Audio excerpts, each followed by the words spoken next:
Varicose wine సమస్యతో బాధపడుతున్నారు. Best చికిత్సను అందించే భారతదేశంలోని ఏకైక హాస్పిటల్ ఆవిస్. నమస్తే రమ్మగారు. నమస్తే జయ. రమ్మగారు, ఏదైనా వెరైటీ కథ చెప్పండి రమ్మగారు. చాలా కొత్తగా ఇలా అవుతుందా అనిపించాలి. అది బోల్డని కథలు చెప్పుకున్నాం ఇప్పుడు దాకా. అట్లాంటివి అలాంటిదే ఒక కథ చెప్తాం. కథా చరిత్సాగరం లేదు, అందులో ఎంత తవ్వినా వస్తాయి జయ. అదే అదే పూర్వం అట ఉజ్జయిని నగరంలో, ఉజ్జయిని అంటే ఇది ఎక్కడ ఉజ్జయిని? మహాకాళుడు ఉజ్జయిని. ఉజ్జయిని నగరంలో నిశ్చయదత్తుడు అని ఒక వ్యాపారస్తుల కుమారుడు ఉండేవాడు. వణిక్ కుమారుడు అని రాస్తారు కథలో. అంటే వర్తకులు అనమాట. అయితే వాడు మంచి కులాసవాడు, వివాహం కాలవాడికి. వాళ్ళ అమ్మ నాన్న ఉన్నారు. అసలు పిచ్చి ఆటలు ఆడేసేవాడు, ఏమిటేమిటో రకరకాలు చేసేసేవాడు. కొంచెం సరదా అయినవాడు. మీరు ఏం చేసేవాడు అంటే మహాకాళ దర్శనానికి వెళ్ళేవాడు. ఎట్లా? ఈ క్షిప్రా నదిలో స్నానం చేసి, క్షిప్ర అక్కడ నది, క్షిప్ర రెండును ఒకే పేరు. స్నానం చేసి తర్వాత ఈ మహాకాళ మందిరానికి సమీపంలో ఒక పెద్ద శ్మశానం ఉండేది అప్పట్లో. అప్పుడు శ్మశానంలోకి వెళ్ళటము, శ్మశానం దగ్గరికి తిరగటము అసలు నిషిద్ధమే కాదు. ఒకటి ఆడవారు కూడా వెళ్ళేవారు, అందరూ పోయేవాళ్ళు. ఇష్టారాజ్యం ఏమీ లేదు అక్కడ, భయం లేదు అసలు. రెండోది ఏంటంటే మహాకాళ మందిరానికి దగ్గరలో శ్మశానం ఎందుకుందంటే శ్మశాన భస్మంతోటే స్వామికి అర్చన చేసేవాళ్ళు. భస్మాభిషేకం చేస్తారు ఉజ్జయిన్లో మహాకాళ లింగానికి. అది శ్మశానం నుంచి తీసుకొస్తారు చితాభస్మం. అవును, దగ్గరే ఉంటుంది అది. అయితే ఇతను ఏం చేసేవాడు, రోజు గంగలో స్నానం చేశాక చక్కగా చందనం తీసుకునేవాడు. తీసుకుని అప్పుడు గంధం రాసుకోవటం అనేది ఒక అలవాటుగా ఉండేది. ఇప్పుడు మనం క్రీమ్ రాసుకుంటామా, మాయిశ్చరైజరు, అట్లా గంధం రాసుకోవటం అందరూ చేసేవాళ్ళు. ఆడ మగ తేడా లేదు దానికి. ఈ అబ్బాయి ఏం చేసేవాడంటే కొంచెం గంధం తీసుకుని ముఖానికి చేతులకు రాసుకుని అంత తీసి పట్టుకొచ్చుకునేవాడు. ఈ శ్మశానంలో ఒక స్తంభం ఉండేది, రాతి స్తంభం ఏనాటిదో. ఆ స్తంభానికి ఆ గంధం పెట్టి వీపుని దానికేసి ఇలా రుద్దేవాడు.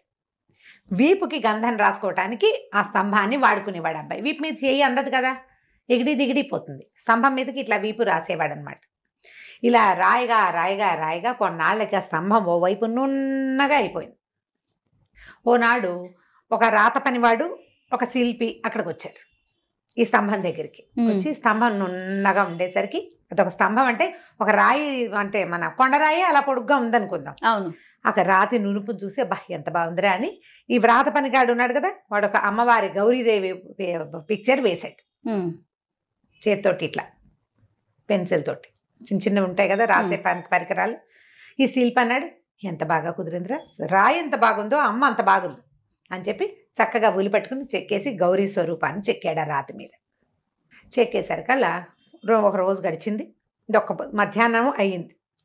సాయంకాలం వేళలో ఒక విద్యాధర కన్యక, ఒక అమ్మాయి మహాకాళ దర్శనానికి వచ్చింది. విద్యాధరులు రావాలంటే ఎక్కడి నుంచి రావాలి? అక్కడ సిద్ధపర్వతము, యక్షలోకం నుంచి రావాలి. ఇవి వచ్చిన ఆవిడ అప్పుడు అట్లా దేవతలు, కిన్నరులు, కింపురుషులు కూడా ఈయన దర్శనానికి వచ్చేవాళ్ళట, మహాకాళ దర్శనానికి. ఉజ్జయినిలో శివుడు స్వయంగా నాట్యం చేస్తాడండి, మహాకాళుడు స్వయంగా నాట్యం చేస్తాడని, ఆయన అక్కడే ఉంటాడని, మహాకాళ సాన్నిధ్యం ఉందని చెప్పుకునేవాళ్ళు. ఇప్పుడు ఉన్నాడో లేదో, ఆయన ఏం చేస్తున్నాడో. అప్పట్లో సాయంకాలం డమరుకం వాయిస్తారు అక్కడ, అదే మన డక్క డమ డమ డమ మోగిస్తారు. ఆ సౌండ్కి అనుగుణంగా మహాకాళుడు నృత్యం చేసేవాట అప్పట్లో. కాళిదాసు రాసిన మేఘ సందేశంలో కూడా ఈ మహాకాళుడు నాట్యం చేసే వేళలో ఎలా ఉంది, ఎలా వినిపిస్తుంది, ఉరుములు ఉరివినట్టుగా ఆ డక్క సౌండ్ వినపడుతుందని, మహాకాళ నృత్యం జరుగుతోందని చెప్తుంది. మేఘాన్ని నేను చూస్తున్నాను అని చెప్తుంది అనమాట. అది మేఘాన్ని నువ్వు చూస్తూ వెళ్ళు అని యక్షుడు చెప్తాడు మేఘానికి. అందులో మేఘ సందేశం శ్లోకాలు భలే బాగుంటాయి. అయితే ఇలా జరుగుతున్నప్పుడు ఈ విద్యాధర కన్యకు వచ్చి, సరే ఏం చేసింది, స్వామివారి దర్శనం అయిపోయాక విశ్రాంతి తీసుకోవడం కోసం బయటకు వస్తూ ఈ స్తంభంలో ఉన్న గౌరీ ముఖాన్ని, అమ్మవారి ముఖాన్ని చూసి గౌరీ సాన్నిధ్యం ఉన్నదని భావించి ఆ స్తంభంలో విశ్రాంతి తీసుకుంటోంది. స్తంభంలో చేరిపోయింది. ఓ రోజు విశ్రాంతి తీసుకుని మర్నాడు వెళ్దాం అనుకుంది. మర్నాడు పొద్దునే మనవాడు గంధం పుచ్చుకొచ్చాడు అక్కడికి. ఇవాళ పొద్దు నుంచి మర్నాడు పొద్దుటి కదా వస్తాడు. వచ్చేసరికల్లా గంధం పుచ్చుకున్నాడు. ఈ స్తంభం దగ్గరికి వచ్చేసరికల్లా అమ్మవారి ముఖం కనపడింది. ఎలా వచ్చింది అమ్మ అని ఆశ్చర్యపోయాడు. గౌరీ ముఖాన్ని చూసేసరికి మరి అమ్మవారి ముఖానికి గంధం రాయలేడు కదా. ఏం చేశాడు, వెనక్కి వైపుకి వెళ్ళి ఆ స్తంభానికి పెద్దది ఉంటుంది, ఆ వెనక వైపున గంధం పట్టించి వీపు దానికి వేసి రాయబోతున్నాడు.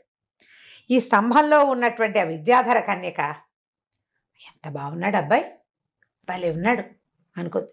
అతను చూస్తోంది, గౌరి ముఖం నుంచి అమ్మాయి చూస్తోంది.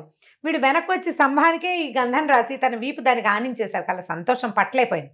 పట్టలేక ఏం చేసింది, ఆ గంధాన్ని చేత్తో తీసుకుని ఈ స్తంభం లోపల నుంచి అమ్మాయి చేయి బయటకు వచ్చింది. అతను వీపు మీద గంధం రాసేసరికల్ తనకు తగులుతున్నది స్తంభం కాదు చెయ్యి అని తెలుసుకున్నాడు ఈ నిశ్చయదత్తుడు. తెలుసుకుని తటాల వెనక్కి తిరిగి చేయించుకున్నాడు. చెయ్యి మానవ స్పర్శ వాడు పట్టుకునేసరికి ఆ అమ్మాయి ముట్టుకున్నప్పుడు ఏమవ్వాల, వాడు పట్టుకునేసరికల్లా అమ్మాయి స్తంభం నుంచి బయటకు వచ్చేసింది. ఆయన ఆశ్చర్యపడి, ఎవరు నువ్వు, ఇక్కడ ఎందుకున్నావు, ఏమిటి నా వీపు మీద చెయ్యి ఎందుకు పెట్టావు నువ్వు అని అడిగాడు. అడిగేసరికల్లా అమ్మాయి ఏమంది, ఈ అమ్మవారి ముఖం చూసి గౌరీ సాన్నిధ్యం ఉందని భావించి ఇందులో ఉన్నాను. నిన్ను చూసేసరికల్లా నాకు సంతోషం వచ్చేసింది, నచ్చావు నువ్వు నాకు. విద్యాధార కన్యకలు ఇలాగే ఎవరు నచ్చితే వాడితో చేస్తూ ఉంటారు. అందుకని నేను ఇది రాయిపోయాను అంటే ఇతను అన్నాడు, అబ్బాయి ఎంతో బాగుంది, నాకు ఎంతో సంతోషం కలిగింది, నువ్వు నాతో ఉండిపోమన్నాడు. అనేసరికల్లా ఈ అమ్మాయి ఏమంది, నేను ఇక్కడ ఎలా ఉంటాను, నేను విద్యాధర కన్యకను కదా, ఇక్కడి నుంచి హిమోత్పర్వత ప్రాంతాల్లో ఉంది మా ఇల్లు. నా తండ్రి అదేదో పేరు తమాషా పేరు మర్చిపోయాను నేను, ఒక రాజ్యము విద్యాధరుల రాజ్యము, విద్యాధర రాజు, ఆయన కూతురు ఈ అమ్మాయి పేరు అనురాగపర నా పేరు. నీ గనక నేను కావాలంటే మా ఇంటికి వచ్చి నన్ను స్వాధీనం చేసుకో, మా ఇంటికి రా, నీకు ఆ శక్తియుక్తులున్నాయి, ప్రయత్నిస్తే నా దగ్గరికి నువ్వు రాగలవు, నేను ఇక్కడ ఉండలేను, నువ్వు అక్కడికి వస్తే నేను నీతో ఉంటాను అని చెప్పి మహాకాళుడికో దండం పెట్టి వీడికి టాటా చెప్పి వెళ్ళిపోయింది. వీడికి నిద్ర పట్టడం మానేసింది, అన్నం సహించడం మానేసింది. ఆ అందమైన అమ్మాయి దాని చెయ్యి తన వీపు మీద ఉన్నట్టే అనిపిస్తుంది. ఎలాగైనా అమ్మాయిని అవైల్ చేయాలి, ఏం చేయాలి.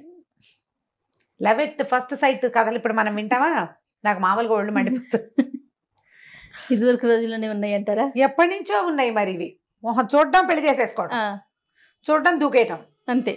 పెళ్లి చేసుకున్నా వదిలేయటం కూడా అదే అంతే. అదే దాంతో ఇతను ఏమనుకున్నాడు, ఎలాగైనా వెళ్ళిపోవాలి అక్కడికి. ఎట్లా అంటే ముందు హిమోత్పర్వత ప్రాంతాలకు వెళ్ళాలి. సరే వాళ్ళ అమ్మకి నాన్నకి డాటా చెప్పేసాడు. ఇక మొదలెట్టాడు నడక.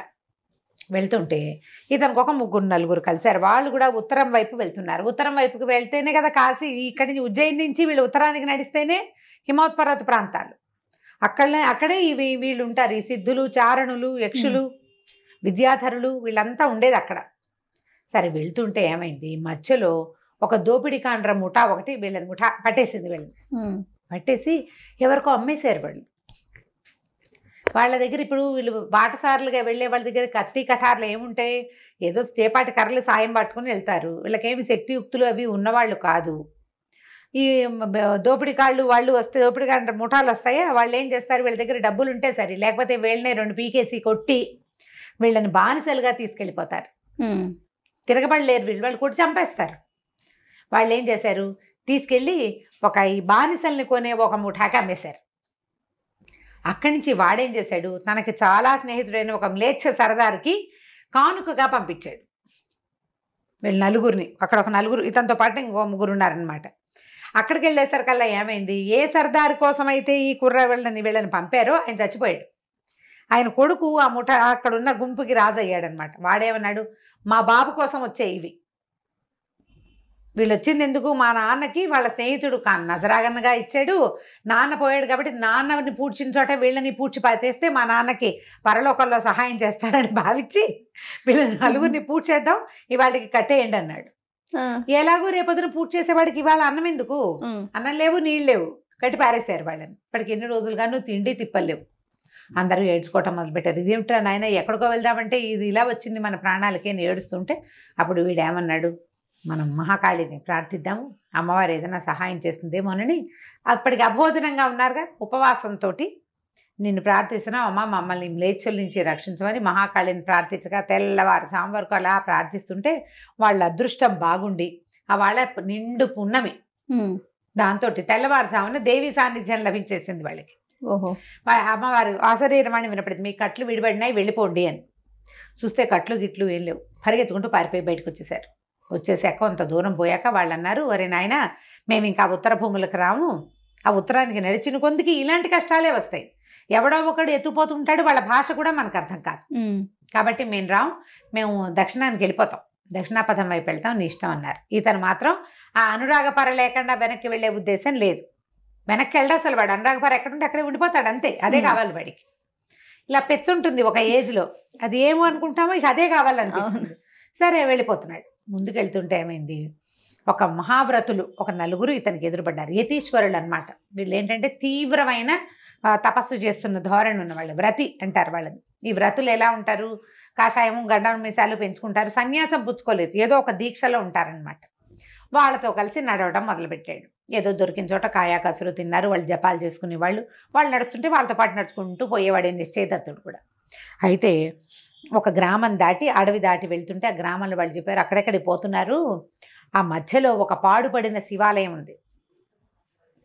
శివాలయం ఉంటే మంచిదేనన్నారు వీళ్ళు. శివాలయం కాదు, అక్కడికి శృంగోత్పాదిని అని ఒక యక్షిణి వస్తుంది.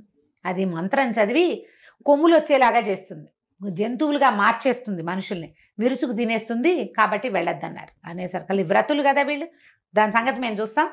పైగా శివాలయం ఉందంటే శివుడే రక్షకుడు, శివుడు మహాకాళుడు. ఆయన శృంగోత్పాదిని ఇంగోత్పాదిని మన్నేం చేస్తుంది, వెళ్ళిపోదామన్నారు. వీడేమనుకున్నాడు, వాళ్ళు నలుగురు ఉన్నారు కదా, పైగా జమాజెట్టీలు వాళ్ళు, వీడు కొంచెం సామాన్యంగా అందంగా ఉన్నవాడు, వాడు పెద్ద పెద్ద పర్సనాలిటీలు. కలిసిపోయాడు వాళ్ళతో పాటు. ఆ అడవిలోకి వెళ్ళేసరికి అక్కడ ఒక పెద్ద శివాలయం, కానీ పాడుగా ఉంది. వీళ్ళు పోయి ఆ సాయంకాలం దొరికిన పళ్ళు గిళ్ళు ఏవో ఉన్నాయి, అవి తినేసి శివాలయంలో పడుకుందామని లోపలికి వెళ్ళారు. వెళ్ళేసరికల్లా కొంచెం అర్ధరాత్రి అయ్యేసరికి ఒక యక్షిణి వచ్చింది. పెద్ద ఆకారము, బ్రహ్మాండమైన పర్సనాలిటీ, అందంగా ఉంది, కానీ అది బాగా 10 అడుగులు ఎత్తుంది, ఇంత లావు అంత ఎత్తునుంది. దాని చేతిలో ఒక కిన్నెర ఇట్లా ఇట్లా వాయించే ఒక సాధనం ఉంది, కంకాళ కిన్నెరి అంటారు దాన్ని. ఆ కంకాళ కిన్నెరిని వాయిస్తూ వచ్చింది ఇక్కడికి. వచ్చేసరికల్లా వీళ్ళు ఏమనుకున్నారు, ఏమవుతుంది మన ఏం చేస్తుందో చూద్దాం అనుకున్నారు. అది వచ్చి చక్కగా ఒక పుల్లలు 4 ఏరి ఒక చోట పెట్టి పోయి వెలిగించి నెగ్గడ్లాగా తయారు చేసింది. అక్కడ కూర్చుని ఆ వ్రతుల కేసు చూస్తూ ఈ కిన్నెరి వాయిస్తూ ఏదో మంత్రం చదవటం మొదలుపెట్టింది. అందులో మొట్టమొదటి వాడిని నీ పేరేమిటి అని అడిగింది. వాడు తన పేరు చెప్పంగానే ఆ పేరుతోటి ఆ మంత్రం చదివి వాయించడం మొదలుపెట్టింది. నాట్యం చేస్తుంది ఇట్లా ఇట్లా ఊగుతూ, అది పట్టుకుని చక్కగా కూర్చుని ఆడు వ్రతి బాసిపెట్టలేసుకుని 1 నిమిషంలో లేచి నిలబడి ఇలా చేతులు కాళ్ళ మీద 2 కాళ్ళు 2 చేతుల మీద ఇలా వంగి నుంచున్నాడు జంతువులాగా. ఒక 2 నిమిషాలు 3 నిమిషాల తర్వాత అతనికి మొహం నుంచి కొమ్ములు రావడం మొదలుపెట్టాయి. ఇంకొక 5-10 నిమిషాలకి ఒంటి మీద బొచ్చు వెనకాల తోక కూడా వచ్చినాయి, గుర్రె అయిపోయాడు వాడు. శృంగ ఉత్పాదిని అంటే కొమ్ములు మొలిపిస్తుంది అది. శృంగములు అంటే కొమ్ములు, ఉత్పాదిని అంటే మొలిపించేది. ఇలా కొమ్ములు వచ్చేసిన గొర్రె దానంతటదే ఏగిరి ఒక్క దూకు దూకి ఆ నెగట్లో పడిపోయింది. పడిపోగానే ఇది కిన్నెరిని పక్కన పెట్టుకుని సంకలో పెట్టుకుని ఆ గొర్రెని శుభ్రంగా ఒలుచుకుని తినేస్తుంది. పొయ్యి మీద నిప్పులో పడిపోయింది కదా. మిగిలిన వాళ్ళు నిర్ఘాంతపోయి చూస్తారు, అది మళ్ళీ టింగ్ టింగ్ అని వాయిస్తుంది, సంగీతం పాడుతుంది, నాట్యం చేస్తుంది. నీ పేరేమిటి, ఇంకా పేరు చెప్పకుండా తప్పించుకోలేరనమాట వాళ్ళు. వాడి పేరుతోటి, ఆ రెండో వాడి పేరుతోటి మళ్ళీ చదివింది మంత్రం. వాడు అంతే, మళ్ళా వాడు కూడా ఇలాగే నుంచున్నవాడు అడ్డంగా అయిపోయాడు, జంతువు అయిపోయాడు. వాడు వచ్చి గేట్లో పడిపోయాడు, కొమ్ములు వచ్చేసినాయి, తినేసింది. 3వ వాడిని 4వ వాడిని కూడా తినేసింది. 5వ వాడు చివర ఉన్న మన హీరోకి నిశ్చయదత్తుడికి వచ్చింది అవకాశం. కాకపోతే ఈ 4వది తినేసరికి దానికి కొంచెం ఆయాసం వచ్చింది. ఏం చేసింది, ఈ కంకాల కిన్నెర ఉంది వాయించే సాధనం, అది పక్కన పెట్టింది. పెట్టేసరికి అలా వీడేం చేశాడు, వాళ్ళేమో ముందు ఉన్న 4 మంచి పర్సనాలిటీలు, వీడు కొంచెం పల్చగా చిన్నగా ఉన్నాడు. వీడు గబుక్కుని ఏం చేశాడు, ఆ కిన్నెరని ఎత్తి చెత్తుపుచ్చుకున్నాడు. పుచ్చుకుని అమ్మాయి ఎలా వాయించిందో చూస్తున్నాడు కదా, ఇందాక నుంచి మంత్రం చదివింది 4 టైమ్స్ వినేశాడు. వీడు తెలివిగలవాడని చెప్పుకున్నాం కదా. వాడు ఆ మంత్రం చదువుతూ శృంగోత్పాదనికి మంత్రం చదవటం మొదలుపెట్టాడు. హడిలిపోయింది ఇంకా అది. కాళ్ళు పెట్టేసుకుని బాబా వదిలేరా ఆయన, నాకు కొమ్ములు వచ్చేస్తున్నాయి, మానే అంటే నువ్వు వీళ్ళందరినీ తినేసావు, వదిలేస్తాను, నన్ను తినేవా నువ్వు అన్నాడు. నీకు ఏది కావాలంటే అది చేస్తాను రా నాయన, నీకు కావాలంటే అనురాగపర దగ్గరికి నేను తీసుకెళ్తా. దానికి తెలిసిపోయింది వీడు ఎందుకు వచ్చాడు. అనురాగపర దగ్గరికి నేనే తీసుకెళ్తా, దయచేసి నన్ను వదిలిపెట్టేది. నువ్వు మంత్రం చదివా, కొమ్ములు వచ్చాక ఇక నేను మనిషిని కాలేను, ఇక నేను యక్షరూపం ఉండదు, నాకు బుద్ధి కూడా ఉండదు, అందుకని వదిలేయమని అన్నాక సరే వదిలిపెట్టేశాడు. ఏం చేసింది ఆ యక్షిణి, వీడిని భుజాల మీదకి ఎక్కించుకుని ఓ పెద్ద మహాపర్వతం మీదకి తీసుకుపోయింది.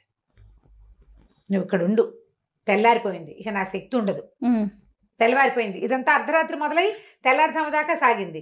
వీడిని ఎక్కించుకుని అక్కడే తీసుకెళ్ళడానికి ఇంకా కొంత సమయం పట్టింది. నువ్వు ఇక్కడే ఉండు, ఈ పూట పళ్ళు కాయలు చుట్టుపక్కల ఉన్నాయి చూడు, సెలయేళ్ళు ఉన్నాయి, నీళ్ళు దాగు, ఈ పూటకు ఉండు. చీకటి పడంగానే నేను వస్తాను మళ్ళీ నీ దగ్గరికి. నేను ఎక్కడికి వెళ్ళను. నేను మోసం చేస్తానని అనుకోవద్దు. ఎందుకంటే మేము మాట ఇస్తే మాటే, దాని మీదే ఉంటాం. నువ్వు ఈ పూటకు ఉండు, ఈ పగటి పూట నాకు శక్తి ఉండదు, రాత్రి వచ్చి నేను నిన్ను తీసుకెళ్తానంది. ఆవిడ వెళ్ళిపోయేసరికల్లా సరే ఇతను అక్కడ చుట్టుపక్కల చూశాడు. బోళ్ళని పళ్ళు, కాయలు, పువ్వులు ఎంత బాగుందో. హిమాలయ పర్వత ప్రాంతాల దగ్గరలో చాలా బాగుంటాయి. యాపిల్స్ అవి ఉంటుంటాయి బహుశా. వీడు శుభ్రంగా పళ్ళు తిన్నాడు, మంచినీళ్ళు తాగాడు. మంచినీళ్ళు తాగి ఏదో ఒక కొండరాయి అంటే దాన్ని ఆనుకొని అట్లా కూర్చున్నాడు. కూర్చుంటే దూరంగా నేలలో 2 పద్మరాగ మణులు కనపడ్డాయి వాడికి. పద్మరాగమణి అంటే ఎర్రగా ఉంటాయి.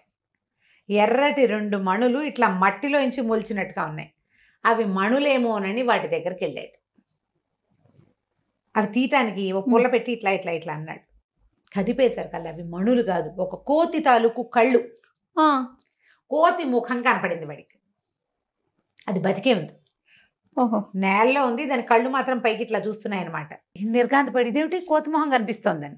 ఆ కోతి మనుష్య వాక్కుతోటి మాట్లాడింది. ఓ అన్న, నన్ను రక్షించు, నేను నీలాంటి వాడినే, నన్ను తీయమని అనేసరికి తెల్లబోయాడు. ఇదేమిటి కోతి మాట్లాడుతోంది, పైగా ఇది ఎప్పటి నుంచి బురదలో కూరుకున్నది, ఒక బురదలో ఇట్లా పాతేసినట్టుంది.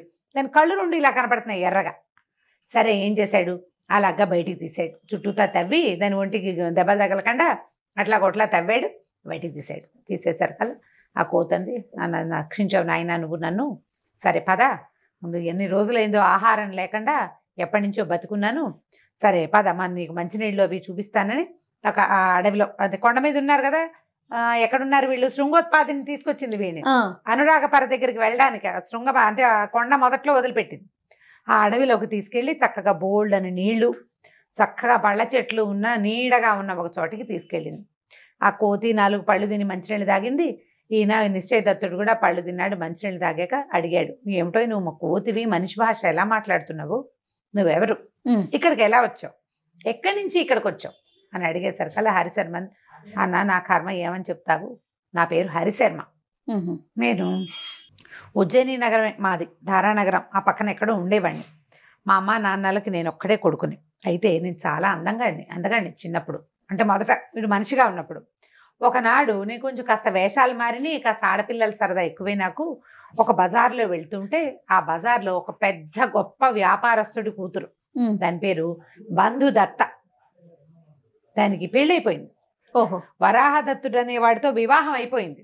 కానీ పుట్టింటికి వచ్చింది 4 రోజులు ఉండడానికి. ఈ కింద వెళ్తున్నటువంటి నన్ను చూసి నాకు సైగ చేసింది, నన్ను రమ్మని, నీ మీద మనసు పడ్డాను రమ్మంది. సరే నేనేం చేశాను, ఈవిడికి ఒక స్నేహితురాలు ఉంది, సుఖాశయ అదని పేరు. ఆ సుఖాశయ ఏం చేసింది, చెలికత్తె నాకు ఆ అమ్మాయికి మొత్తానికి స్నేహం కలిపింది. నేను బంధుదత్త నేను బాగా గడిపేవాళ్ళం, అటు ఇటు తిరిగేసేవాళ్ళం, తోటలు దొడ్లు అన్నీ మావే. ఎంత హాయిగానో గడిపాను ఆ అమ్మాయితోటి. ఇక నాకు పని పాట ఏం లేదు, దాని వెనకాల పడి తిరగటమే. కొన్నాళ్ళకి వరాహదత్తుడు ఆవిడ మొగుడున్నాడు కదా, ఆయన వచ్చేసాడు ఈ అమ్మాయిని తీసుకెళ్ళటానికి వచ్చేసరికల్లా ఈ బంధుదత్త ఏడ్చి సోకాలు పెట్టింది నన్ను వదిలిపెట్టి వెళ్ళటానికి. ఆ సుఖాశయతో చెప్పింది, నాకు ఎలాగైనా సరే ఈ హరిశర్మను వదిలిపెట్టి వెళ్ళటం ఇష్టం లేదు, భర్త దగ్గరికి వెళ్ళాలి, వాడికి బోల్డ్ ఆస్తుంది, కానీ నాకు వీడు కూడా కావాలి, ఏం చేయమంటావంటే అప్పుడు సుఖాశయ యోగిని. అది ఏం చెప్పిందంటే, నా దగ్గర 2 మంత్రాలు ఉన్నాయి, నేను ఆ మంత్రించి ఆ ఒక తాడుని, ఎర్రతాడు ఏదో 2 తాడుని కనుక దాని ఒకటి మెళ్ళో కడితే వాడు కోతి కానీ ఏదైనా జంతువు అయిపోతాడు, ఏదో ఒక జంతువు అయిపోతాడు. ఓ పని చేస్తా, నా దగ్గర ఉన్న మంత్రంతో ఈ హరిశర్మని కోతిగా చేస్తా, నువ్వేమో కోతితో ఏముంది, కోతిని పెంచుకుంటారు కదా, వీడిని నీతో తీసుకెళ్ళిపో, వాడి బుద్ధి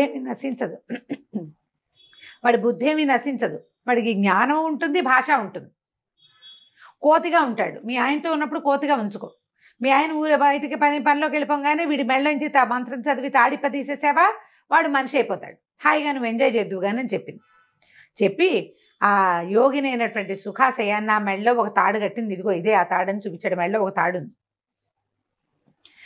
కట్టేసింది. సరే బంధుదత్త ఏం చేసింది, భర్త వచ్చేసరికి ఆయనకి కాళ్ళకి నీళ్ళు ఇచ్చి ఆయనకి ఆవలించుకుని సంభావించి వెళ్ళిపోదాం పద, నేను ఈసారి ఒక కోతి పిల్లని పెంచుకుంటాను, కోతి పిల్లని తీసుకెళ్దామని నన్ను చూపించింది.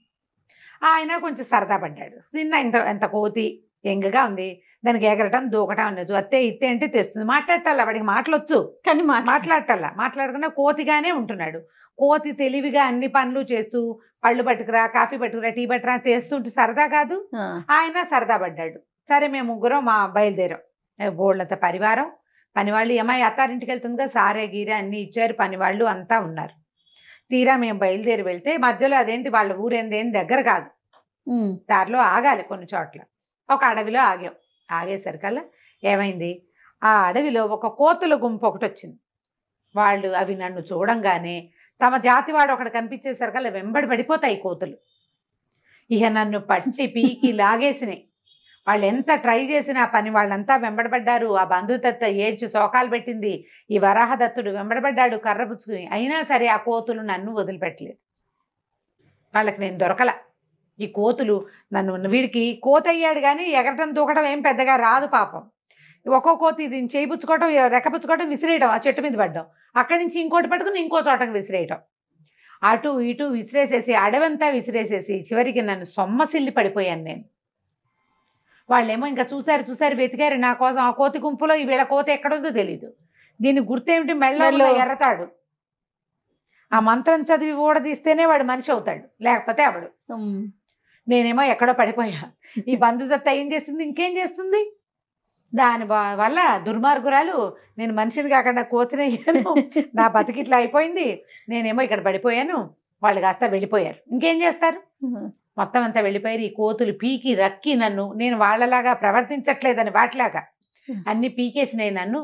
అసలు నేను ఎత్తురు ముద్దయిపోయాను. ఎలాగో ఓ పొదమాటను కూర్చుని ఉన్నాను.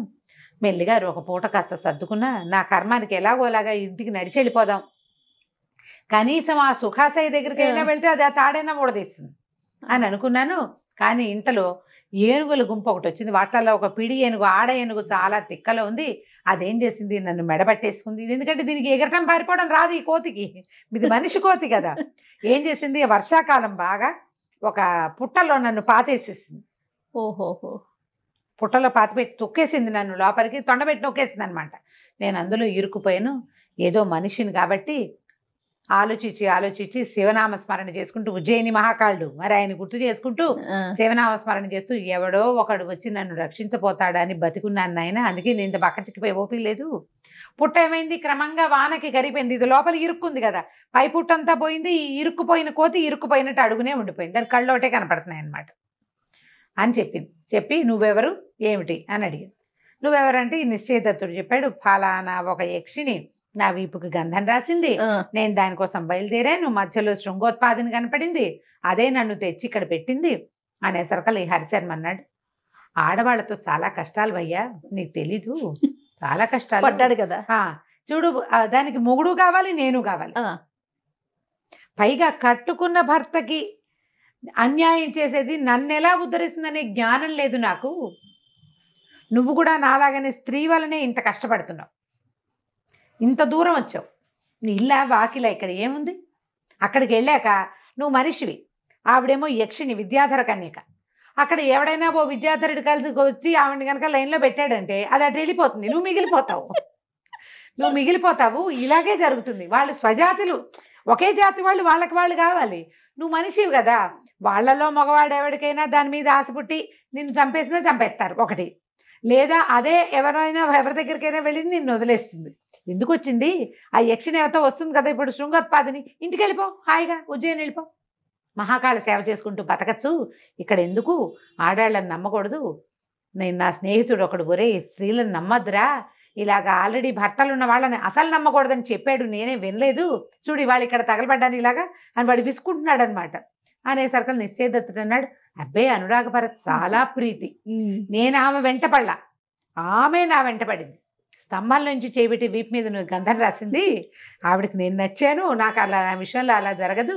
కానీ నువ్వెవరిదో కథ చెప్తున్నావే, వాడెవడు, నీ ఫ్రెండ్ ఎవడో చెప్పమన్నాడు. ఈ ఫ్రెండ్, ఈ హరిశర్మకి ఒక భవశర్మ అని ఒక ఫ్రెండ్ ఉన్నాడు. ఓహో, ఆ భవశర్మ ఒక యోగిని తోటి ఫ్రెండ్షిప్ ఉంది వాడికి. దానికి ఆల్రెడీ వివాహితే, అది భర్త ఉన్నాడు దానికి. వీడు ఎంతసేపు అమ్మాయి దగ్గర, భర్త లేని సమయాల్లో అమ్మాయి దగ్గరికి వెళ్తూ ఉండేవాడు. ఎప్పుడు భర్తని మోసం చేస్తుంది ఆ అమ్మాయి, నీతో స్నేహం చేస్తుంది. అది కట్టుకున్న భర్తకి దానికి నిత్యం అన్నం నీళ్లు బట్టపాత ఇచ్చేవాడిని అది మోసం చేస్తే నిన్నెట్లా ఉద్ధరిస్తుంది? వీడిని ఉద్ధరించదు. రేపొద్దున ఇంకోటి దొరికితే వీడిని మోసం చేస్తుంది. అసలు ఇది కూడా ఆడవాళ్ళు మగవాళ్ళ విషయంలో కూడా అంతే. కట్టుకున్న పెళ్ళానికి అన్యాయం చేస్తూ నీతో ఒకడు స్నేహంగా ఉన్నాడు అంటే వాడు దానికి మోసం చేసినట్టు నిన్ను మోసం చేస్తాడు. మోసం చేయటం అనేది వాళ్ళ ప్రవృత్తి అంతే. వాళ్ళకి ఎక్కడ ఎవరి దగ్గర న్యాయాలు ఉండవు, ఎవరి దగ్గర ఉండవు. వాళ్ళని నమ్మకూడదు అసలు. 3 మన పెళ్ళిళ్ళు ఫెయిల్ అయిపోతుంటాయి ఇలాంటి వ్యవహారాలతో. అయితే ఏమైందట, వీడికి యోగినితో ఫ్రెండ్షిప్ ఉంది కదా, ఆ యోగిని వీడు ఎందుకో ఒకరోజు కొట్లాడుకున్నారు. బాయ్ ఫ్రెండ్ గర్ల్ ఫ్రెండ్స్ కొట్టుకుంటూ ఉంటారు కదా. ఈ కొట్లాటల్లో ఏమైందంటే ఆవిడ ఏం చేసింది, నా మెళ్ళ ఓ తాడు కట్టి నన్ను దుక్కిటెద్దుని చేసేసింది. మంత్రం చదివి దుక్కిటెద్దుని చేసేసింది. ఈ దుక్కిటెద్దుని తీసుకెళ్ళి ఈ పొలాలు దాన్ని దూనుకుంటారు కదా, వాళ్ళకి అమ్మేసింది నన్ను. బాయ్ ఫ్రెండ్ని ఫ్రెండ్ని అది అమ్మాయి ఆ పని చేసేసింది. ఆ యోగిని దుక్కిటెద్దుగా వాడితో పడి ఉన్నాను. నేను మనిషినే, నాకు అన్నీ తెలుసు, నేను మాట్లాడగలను కూడా, కానీ నేనేం చేయలేకపోయావు. ఎద్దుగా ఉన్నా ఆ మెళ్ళలోంచి తాడెవరన్నా ఓడదీస్తే తప్పిస్తే కుదరదు. అయితే నా అదృష్టం బాగుండి ఒక మంత్రవాది, ఒక స్త్రీ, ఒక యోగిని ఆ వైపు వెళ్తూ దుక్కిటెద్దుగా ఉన్న నన్ను నేను మనిషినని తెలుసుకుని ఆ మంత్రం చదివి నా మెళ్ళలో తాడు ఓడదీసేసింది. నేను మనిషి అయిపోయా. మళ్ళీ నేను మామూలుగా రోడ్డు మీద తిరుగుతుంటే మళ్ళీ నా పాత ఫ్రెండ్ ఉంది కదా, నన్ను ఎద్దుని చేసింది. అది నన్ను చూసింది. చూసి ఎవరు నన్ను ఇలా తాడోడ తీశారో కనుక్కుని దాంతో పోట్లాడింది. నువ్వు ఎందుకు తీసావు, వీడి వెధవా, వీడు సరైన వాడు కాదు, వీడిని ఇలాగే చేయాలి, నువ్వు వాడి మా తాడోడు తీసావు కాబట్టి నీ అంతు చూస్తాను, రేపు పొద్దున వస్తాను నీ దగ్గరికి అని తిట్టింది. తిడితే ఆ అమ్మాయి ఏం చెప్పిందంటే, ఎవరే అబ్బాయి ఎవరి తాడోడు తీసిన ఆవిడ ఉందిగా, ఆవిడ ఏం చెప్పింది భవశర్మకి, ఇది రేపొద్దున గోడిగా, అంటే అది ఒక రకమైన జంతువు, మరి గోడిగా అని రాస్తారు, ఎద్దేనేమో అది, మరి అది నల్లగోడిగా వస్తుంది, నేను ఎర్రగోడిగా మారతాను, మేమిద్దరం ఫైట్ చేసేటప్పుడు ఆ నల్లగోడిగని చంపేయి అని చెప్పింది. చెప్పేసరికి సరే మర్నాడు పొద్దున నిజంగానే నా పాత గర్ల్ ఫ్రెండు, నన్ను రక్షించిన యోగిని, ఇద్దరు చెరో గోడిగల, నల్లగోడిగా ఎర్రగోడిగా మారి తెక్కొట్టుకున్నారు. అది నన్ను బెదిరించేస్తుంది, కూడా కొట్టనివ్వదు. నానా హింసపడి ఎట్లాగో దాన్ని చావగొట్టుకు చంపి దాని నుంచి నేను తప్పించుకున్నాను నాయన. ఆడవాళ్ళతో పెట్టుకోకూడదు అసలు, ఇలాంటి సంబంధాలు అస్సలు మంచివి కాదు. వాళ్ళ సమయం వచ్చినప్పుడు నీతో ఉండరు, ఇన్నాళ్ళు నీతో సంతోషంగా ఉన్నామన్నమాట మర్చిపోతారు, వీడే నన్ను ఎక్స్ప్లాయిట్ చేశాడంటారు. కాబట్టి వద్దని చెప్పాడు మా భావశర్మ. నేను ఈ బంధుదత్త ప్రేమలో పడి వాడు ఎంత చెప్పినా వినలేదు నాయన. అనురాగపర కూడా నిన్ను ఇలాగే చేస్తుంది, వెళ్ళిపో ఇంటికి అంటే నిశ్చయదత్తుడు ఒప్పుకోలే. మీ కథలంటే మీ వేరే కథ. ఇప్పుడు నీ భవదత్తుడి గర్ల్ ఫ్రెండ్కి భర్త ఉన్నాడు, నీ బంధుదత్తకి వరాహదత్తుడు ఉన్నాడు, నా అనురాగపరకు ఎవరు లేరు. అది చాలా బుద్ధిమంతురాలు, నా కోసమే అక్కడికి వచ్చింది ఉజ్జయినికి, నాకు రమ్మని చెప్పింది. కాబట్టి నేను దాన్ని నమ్మను. రేపొద్దున శృంగోత్పాదిని వస్తుంది, నువ్వు ఇక్కడే ఉండు. ఎవరైనా నీ మెళ్ళలో నుంచి ఈ తాడు తీసేందుకు దొరుకుతారేమో నేను చూస్తా. నువ్వు కోతిగా బతుకు, ఇక్కడే ఈ చెట్ల మీదే ఉండు, నేను వచ్చి ఇక్కడ కలుస్తూ ఉంటా. ఎవరిదైనా ఒక అవకాశం దొరికితే నీ మెళ్ళలో తాడు విపదించి నిన్ను మనిషిని చేస్తా. విద్యాధర కన్య ఉంది కదా మన స్నేహం, అక్కడికి వెళ్ళి కనుక్కుంటాను, కాబట్టి నువ్వు కంగారు పడకని చెప్పాడు. మర్నాడు పొద్దున్నే శృంగోత్పాదిని వచ్చింది. ఈ నిశ్చయదత్తుడిని తీసుకెళ్ళి అనురాగపరకి అప్పచెప్పేసింది. అక్కడికి తీసుకెళ్ళిపోయింది, యక్షలోకానికి తీసుకెళ్తే ఇతను చూడంగానే ఆవిడ ఆనందంతో, తన కోసం ఇంత దూరం వచ్చిన వాడిని చూస్తే ఎవరికైనా సంతోషమే కదా. రిస్క్ చేశాడు ఇతను చాలా. ఎక్కడ ఉజ్జయిని, ఎక్కడ ఇది విద్యారణ్యం, ఈ విద్యాధరపురం, ఇంత దూరం వచ్చాడు కదా. అతనితో హాయిగా ఉండటం మొదలుపెట్టింది. వాళ్ళెవ్వరికీ తెలియకుండా ఇతనికి రహస్యంగా ఒక భవనం నిర్మించి అక్కడ ఉంచింది. ఎంతసేపు రోజు అతని దగ్గరికి వస్తూ పోతూ ఉండేది. ఇలా వస్తూ పోతూ ఉండగానే ఏం చేశాడు ఇతను, నాకు ఒక స్నేహితుడు కలిశాడని, హరిశర్మని, కోతని ఇక్కడ ఉన్నాడని చెప్పి ఏం చేశాడు, అనురాగపరతో కలిసి ఆవిడ ఏం చేస్తుందంటే ఒక వాహనం మీద కూర్చుని వెళ్తుంది ఎక్కడికైనా వెళ్ళాలంటే. ఇతన్ని మాయం చేసేస్తుంది, ఎవరికి కనపడకుండా ఒళ్ళో కూర్చోబెట్టుకుంటుంది, కానీ మనిషి ఉన్నట్టుగా కనపడదు. తన యక్ష విద్యతోటి అతన్ని మాయం చేసి అక్కడికి వెళ్తుంది, తీసుకెళ్తే హరిశర్మ ఆవిడ్ని అనురాగపరని చూశాడు. వీళ్ళిద్దరూ కాసేపు కబుర్లు చెప్పుకునేవాళ్ళు. తర్వాత ఏం చెప్పిందంటే, నేనేదో బిజీగా ఉంటా కదా అన్న, మాకు ఇక్కడ డ్యాన్సులు పాటలు బోల్డని వ్యవహారాలు ఉంటాయి, నువ్వు ఒక్కడవే ఉంటావు, నీకు ఎప్పుడు కావాలంటే అప్పుడు ఈ మంత్రం చదువుకో, నువ్వు హరిశర్మ దగ్గరికి వెళ్ళు, నువ్వు అతని దగ్గర ఉండు, కావాల్సినప్పుడు నీకు కాలక్షేపం ఉండాలి కదా, నీ బోటి మానవుడు ఇంకోటి మాట్లాడాలి, మనకు మన జాతి వాళ్ళు కావాలి కదా. మరి ఈ విద్యాధరుల్లో ఎవరితోటి వీడికి స్నేహం లేదు, ఈ అమ్మాయి తప్ప. ఆ అమ్మాయితో ఎంతసేపు ఉంటాడు, వాడికి తోచాలి కదా. ఆ అమ్మాయికి వేరే వ్యవహారాలు ఉంటాయి. అది అమ్మా నాన్న దగ్గరికి వెళ్ళాలి, అక్క చెల్లెళ్ళని చూసుకోవాలి, ఇల్లు వాకిలి, దాని వేరే వ్యవహారం ఉంది. కాబట్టి ఓ మంత్రం నేర్పించింది. ఈ మంత్రంతో నువ్వు ఎప్పుడు కావాలంటే అప్పుడు హరిశర్మ దగ్గరికి వెళ్ళమంది. ఒకసారి అతను వెళ్ళి అక్కడ ఉన్నాడు పగటిపూట. ఆ సమయంలో ఈ అనురాగపర దగ్గరికి ఒక విద్యాధర యువకుడు వచ్చాడు. ఆ అమ్మాయి జాతికి చెందినవాడే, రాగరంజనుడు అలాంటి పేరున్నవాడు, రాగరంజనుడు అనేవాడు వచ్చి ఆ అమ్మాయిని మాట్లాడిచ్చాడు, పలకరించాడు అనమాట. పలకరిస్తే అతనికి తెలిసింది ఈ అమ్మాయి ఒక మానవుడితోటి జతకట్టి ఉందని, అతనితో కలిసి ఉంటోందని తెలిసిపోయింది అతనికి. వాళ్ళకి తెలుస్తాయి అట్లా. సరే ఏమన్నాడు, నువ్వేమిటి పరమేశ్వర వరప్రసాదాలు ఉన్నవాళ్ళం మనము, మానవులతో జతకట్టడం ఏమిటి, అదొక తాత్కాలికమైన క్రియ. నువ్వు భూలోకానికి వెళ్ళావు, అక్కడే 4 రోజులు ఉండొచ్చేస్తే సరిపోయేది. ఇక్కడికి తెచ్చావు అనవసరంగా. మనుషులు మోర్టల్స్ కదా, అంటే వాళ్ళు మరణిస్తారు. వాళ్ళు ఎక్కువ కాలం ఈ యవ్వనము, ఈ ఉత్సాహం, ఈ రొమాంటిక్ ధోరణి ఉండదు వాళ్ళకి. వయసు పెరిగే కొందికి ఉండదు కదా. మనం అట్లా కాదు, నిత్య యవ్వనులం కదా మనము. నువ్వు వాడితోటి ఎందుకు జత కట్టావని ప్రశ్నించాడు ఆ అమ్మాయిని. ఆ అమ్మాయి ఏదో చెప్పింది, మహాకాళ దర్శనానికి వెళ్ళినప్పుడు కలిశాడని, నన్ను వెతుక్కుంటూ వచ్చాడని, నేనంటే ప్రేమగా ఉంటాడని ఏదో చెప్పింది. అలా అయితే నాకు కూడా నువ్వంటే బోల్డంత ప్రేమే, నేను ఎప్పటి నుంచో నీ కోసం చూస్తున్నాను, కానీ నువ్వు మనిషి వెనకాల పడ్డావు అన్నాడు. వాళ్ళిద్దరూ మెల్లిగా మాట్లాడుకుంటుంటే అమ్మాయి ఏమనిపించింది, అమ్మాయికి నిజమే కదా, వాడు మనిషి, వీడు మన జాతి వాడే. వాడినట్టు పంపించి ఈ అబ్బాయితో ఉండటం మొదలుపెట్టింది. అతను అన్నట్లుగానే జరిగింది. అలాగే జరుగుతుంది కూడా.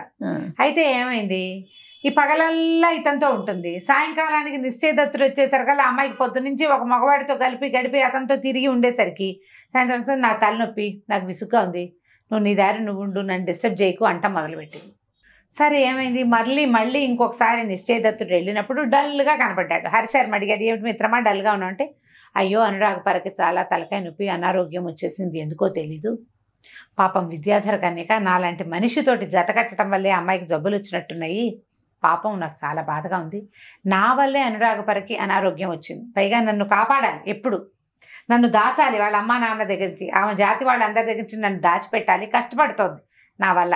అంచేత అమ్మాయి పాపం తలకాయ నొప్పి, అనారోగ్యం, చాలా ఏమంటారంటే అస్వస్థతగా గురవుతోందంటే ఇతను అన్నాడు, జ్ఞాని ఈ కోతి అది ఊహించేసాడు. వాడు ఊహించేసి అక్కడికి ఏదో జరుగుతోంది, అందుకే వీడిని దూరం పెడుతోంది. అమ్మాయి తలనొప్పని కాళ్ళనొప్పని చెప్తుంది. నువ్వు ఓ పని చెయ్యి, నేను నీకు ఒక మంత్రం చెప్తా, ఆ మంత్రంతో ఇప్పుడు నువ్వు ఇంటికి వెళ్ళిపో. నీకు ఎలాగో మంత్రం, ఇంటికి వెళ్ళే మంత్రం తెలుసు, అనురాగపర దగ్గరికి వెళ్ళేది. అనురాగపరని కూడా ఇక్కడికి తెచ్చేసే మంత్రం ఒకటి చెప్తా నీకు. ఆ మంత్రం చదివి ఆ అమ్మాయిని తీసుకొచ్చేసి నీకు ఒక మహత్యం చూపిస్తానన్నాడు. విశేషమైన విషయం ఒకటి చెప్తాను నేను అన్నాడు. ఎలాగైనా అనురాగపరకి తలనొప్పి తగ్గుతుంది అనుకుని ఈ నిశ్చయదత్తుడు ఏం చేశాడు, తనకు మామూలుగా వచ్చిన ఇక్కడి నుంచి మాయమైపోయి అక్కడ ప్రత్యక్షం అయ్యే విద్యతోటి అక్కడికి వెళ్ళిపోయి నిద్రపోతోంది అనురాగపర. ఇతను వెళ్ళేసరికి ఆ నిద్ర ఎట్లా నిద్రపోతోంది, ఆ విద్యాధరుడు కూడా ఆమెతోటి ఆమె పక్కనే ఉన్నాడు. అయితే ఆ అమ్మాయి తిరస్కరిణి విద్య అని ఒక విద్య ఉంటుంది. ఏంటంటే ఆమె పక్కలో ఉన్నవాడు కనపడ్డు ఎవరికి, ఆమెను కావలించుకుని పడుకుని ఉన్నాడు. ఆ అమ్మాయి ఎక్కతే కనిపిస్తుంది, వాడు కనపడ్డు. ఇతనికి ఏం తెలుసు, ఆ పడకతో సహా ఈ అనురాగపరని మోసుకొచ్చేసాడు ఈ హరిశర్మ దగ్గరికి. తేగానే ఈ హరిశర్మ ఒక మంత్రం చదివి, అబ్బాయి నిశ్చయదత్తుడా ఈ మంత్రం చదివి ఓసారి అనురాగపరకేసి చూడమ్మా కాస్త అన్నాడు. ఆ మంత్రం చదివేసరికల్లా ఆమె పడుకునుండి, ఆమెను కావలించుకుని పడుకునున్న విద్యాధరుడు కనపడ్డాడు. వీడికి నిర్ఘాంతపోయాడు, ఏమిటి ఇంత మోసమా నన్ను, తెల్లబోయాడు, గట్టిగా అరిచాడు, కేకలు పెట్టేసరికల్లా ఆ రాగరంజనుడు ఉన్నాడు కదా వాడు, ఆ విద్యాధరుడు ఉలిక్కిపడి లేచాడు. లేచి చూసుకున్నాడు, వీడెవడో, వాడి కోపం వచ్చింది, వాడు తన మీద పడిపోతాడు ఇప్పుడని వాడు కాస్త బుడింగమని మాయమైపోయాడు. ఈ అనురాగపర బిక్కమొహం వేసుకుని నుంచుంది, లేచి నిలబడింది. నువ్వు నన్ను ఎందుకు మోసం చేసావు, ఇది చేయటం తప్పు కదా, నువ్వు అక్కడ ఉండగా నన్ను మీ ఇంటికి రా అని అడగకుండా ఉంటే సరిపోయేది. ఎక్కడ, ఉజ్జయినిలో మా ఇంటికి రమ్మన్నావు. నేను ఇల్లు వాకిలి, అమ్మ నాన్న, ఉజ్జయిని, మహాకాళుడు అన్నీ వదిలిపెట్టి చావుకి తెగించి ఇక్కడికి చేరాను. నేను ఎన్నిసార్లు మరణాసన్నుడయ్యాను నేను ఆ దారిలో, అయినా కూడా నీ పట్ల అనురాగం పోలేదు, ప్రీతి పోలేదు నాకు. నువ్వు మాత్రం నేను ఒక పగళ్ళు నీ దగ్గర లేకపోతేనే నీకు ప్రాతివృత్యం లేదు. నేను కూడా విద్యాధర లోకంలోకి వచ్చాను, ఒక 5-6 చూసుకుని ఉండొచ్చు కదా నేను, కానీ నేను అట్లా చేయలేదు. నువ్వు ఇలా నీవేమో నీ జాతి వాడి కోసం, నీకు వాడే కావాలంటే అసలు నన్ను పిలవడం ఎందుకు, నన్ను పిలవక్కర్లేదు నువ్వు అని చెప్పి బాగా అరిచి పోట్లాడేసరికి అనురాగపర ఏమీ చెప్పలేక ఏడ్చేసి వెళ్ళిపోయింది. ఆమె తప్పు. మానవులతో కలిసి ఈ దేవకాంతలు వాళ్ళు ఉండలేరు ఎక్కువ కాలం. ఎందుకంటే మానవులకి మోర్టాలిటీ ఉంటుంది, మృత్యు ఉంటుంది. కొంత వయసు వచ్చాక వాళ్ళకి ఆడవాళ్ళ మీద ఆసక్తి అవి కూడా తగ్గిపోతాయి. ఈ దేవతలకు అట్లా ఉండదు, వాళ్ళు నిత్య యవ్వనులుగా ఉంటారు. వాళ్ళు మ్యాచింగ్ అసలు కుదరదు, అది జరిగే వ్యవహారం కాదు, తాత్కాలికమైంది. కానీ ఇలా మోసం చేసినట్టు అయ్యేసరికల్లా నిశ్చయదత్తుడు అలా ఉండిపోయాడు పాపం. అక్కడి నుంచి ఇతను ఏం చేశాడు, ఏం చేస్తాం, ఇక్కడే ఈ హరిశర్మతోటి ఆ కొండ మీద ఉండిపోయాడు. ఇంకా అనురాగపర దగ్గరికి వెళ్ళాల. నువ్వు ఇచ్చిన విద్యలు నువ్వే పట్టుపో, నాకు అక్కర్లేదన్నాడు. ఆవిడ ఒక మంత్రం చెప్పింది కదా, ఆ మంత్రం తీసేసుకుంది అతని దగ్గర, తీసుకుని తన దారిని తను వెళ్ళిపోయింది. ఈ నిశ్చయదత్తుడు హరిశర్మ ఇద్దరు నదిలో నీళ్లు తాగుతూ, సెలయేళ్లలో నీళ్లు తాగుతూ, ఆ పళ్ళు కోసుకుని తింటూ, కందమూలాలు తవ్వుకుని కాల్చుకుని తింటూ అతనితో పాటు అక్కడే ఉండిపోయాడు. కొన్నాళ్ల తర్వాత ఒక యోగిని, ఒక ఆవిడ మోక్షద అనే ఒక మహాయోగిని ఆ ప్రాంతానికి తిరుగుతూ వచ్చింది. తపస్సు చేసుకోవడానికి వస్తారు. ఆ మోక్షదాన్ని చూసేసరికల్లా వీడు వెళ్ళి దండం పెట్టాడు నిశ్చయదత్తుడు. దండం పెట్టేసరికి అతని భుజం మీద ఉన్న కోతిని చూసి ఆవిడ అడిగింది, వీడు ఎక్కడ దొరికాడు నీకు, ఇతను ఎట్లా దొరికాడు, వీడు మనిషి కోతి కాదు. అమ్మ మాకు తెలుసు, ఇట్లా నా ఒక శాపవశాత్ అంటే ఆ తాడు కట్టడం వల్ల అలా ఉండిపోయాడు, దయచేసి ఏదైనా ఒక మంత్రం చదివి వీడి మెళ్ళో ఉన్న తాడు ఒడదీస్తే వీడు మనిషి అయిపోతాడని అడిగేసరికి ఆ మోక్షద కాళ్ళు చేతులు కడుక్కుని మంత్రం చదివి హరిశర్మ మెళ్ళలో నుంచి తాడు ఊడదీస్తుంది. ఊడదీసేసరికల్లా ఇంత పిల్లకోతిగా ఉన్నవాడు ఇంత పొడుగు మనిషిగా హరిశర్మగా మారిపోయాడు. పోనీ ఆవిడ దారిని ఆవిడ వెళ్ళిపోయింది. వీళ్ళిద్దరికీ పంచాక్షరి మంత్రం ఉపదేశం చేసి వెళ్ళిపోతూ చెప్పిందనమాట, స్త్రీలు తమంతట తాము పతివ్రతలుగా ఉండాలి. మన మగవాళ్ళు వాళ్ళని ఏం చేసినా వాళ్ళని పతివ్రతలుగా ఉంచలేరు. నువ్వు నిలువెత్తు బంగారం పోసినా సరే పాతివ్రత్యం వాళ్ళకి సహజమైన గుణంగా ఉండాలి. మేము పవిత్రంగా ఉండాలని ఆడవాళ్ళు అనుకోవాలి. నువ్వు దాపెట్టి ఎక్కడో పెట్టి ఏం చేయలేవు. నువ్వు ఎవరికి కనపడకుండా ఉంచి ఎవరు నా భార్య వైపు చూడకూడదని భావించి వాటితోటి ఏం అవ్వదు. ఇట్లా మరి ఎక్కడి నుంచో ఎక్కడికో వచ్చి నిన్ను రమ్మని పిలిచింది అంటే సరైనదిగా ఉంటుందని నువ్వు ఎట్లా భావించావు? ఆమెకు తన కులం పట్ల మర్యాద లేదు, తన జాతి పట్ల. ఒక మనిషిని పిలిచింది అంటే ఆమెకు విలువలు లేవని అర్థం. అలాంటి వాళ్ళ వెనకాల వచ్చినప్పుడు ఇలాంటి శాస్తే జరుగుతుంది న్యాచురల్లీ. ఇదే కదా జరగబోయేది. కాబట్టి నాయనా తపస్సు చేసుకోండి మీ ఇద్దరు అని చెప్తే అక్కడి నుంచి ఆ తర్వాత నిశ్చయదత్తుడు ఈ హరిశర్మ ఇద్దరు చాలా కాలం అక్కడే ఆ వింధ్య కనుమల్లోనే చాలా ఏళ్ల పాటు ఉండిపోయి తపస్సు చేసుకుంటూ చివరికి మోక్షాన్ని పొందారు. వీళ్ళిద్దరు చూడు, ఒకడేమో ఆ అమ్మాయి వెనకాలబడి విద్యాధర కన్యక వెనకాలబడి వచ్చేసిన వాడు ఒకడు, ఇంకొకడు ఆల్రెడీ వివాహం అయినటువంటి బంధుమిత్రతోటి మీద ప్రేమతోటి ఆమె వెనకాల వెళ్ళినందుకు, ఆమె కోసం వెళ్ళినందుకు అది కోతిని చేసి మనిషి అయితే పారిపోయేవాడు. కోతిని చేసినందుకు సంవత్సరాల తరబడి ఇక్కడ ఇట్లా దిక్కు దివాణం లేకుండా ఇంకో చోట బతకాల్సి వచ్చింది. కాబట్టి ఇట్లాంటి ఆలోచనలు చేయకూడదు. సజావుగా ముందుకెళ్ళాలి. ఒక స్త్రీని ప్రేమిస్తే అది తన భర్తని మోసం చేసి నిన్ను ప్రేమిస్తోంది అంటే నిన్ను మోసం చేయదని గ్యారంటీ ఏమిటి గ్యారంటీ లేదు. పోనీ ఒక మగవాడు భార్యను చెప్పకుండా నీతో ఇంకో అమ్మాయితోటి బాగా ఉంటాడు, నీతోటి కూడా చెప్పకుండా ఇంకో మూడో వాళ్ళతో బాగుంటాడా? వాడు తిరుగుబోతాను అంటారు దాన్ని. మనుషుల్ని ఎట్లా నమ్ముతాం మనం? మనది ఒక జాతి అయినప్పుడు ఇంకొక జాతిలోకి వెళ్ళకూడదు అసలు. ఈ మనవ జాతి వాడు స్వజాతి వాడు కనపడంగానే ఈ రెండో జాతి వాడిని వీడిని వదిలిపెట్టేస్తారు. ఇప్పుడంటే ఆ జాతుల గోల లేదనుకో, అప్పుడు ఇలాగ మనుషులు, గంధర్వులు, తర్వాత దైవాంశ సంభూతులు, విద్యాధరులు, యక్షులు ఇట్లా జత కట్టేవాళ్ళు, మళ్ళీ విడిపోతూ ఉండేవాళ్ళు. ఇలాగే జరుగుతూ ఉండేవి అప్పటి కాలంలో. ఆ కథలు అవి చెప్తారు. మరి ఇప్పుడైనా కూడా ఇప్పుడు ఏ ఫారిన్ కంట్రీస్ నుంచో వచ్చి పెళ్లి చేసుకుంటారు. ఎక్కువ రోజులు ఇమ్మట్లేకపోతారు, సమస్యలు వస్తాయి. అవును, ఎందుకంటే నేటివిటీ లేకపోవటం వల్ల. అలాంటి కథలు ఇవి చాలా కథలు ఇందులో కనపడతాయి కథా సరిసాకరణలో. అది ఈ కథ అయిపోయింది దీంతో. చాలా బాగుంది రమ్మగారు, మంచి నీతి కూడా ఉంది కథలో. అవును, రైట్ అండి. నమస్తే. నమస్తే జయ.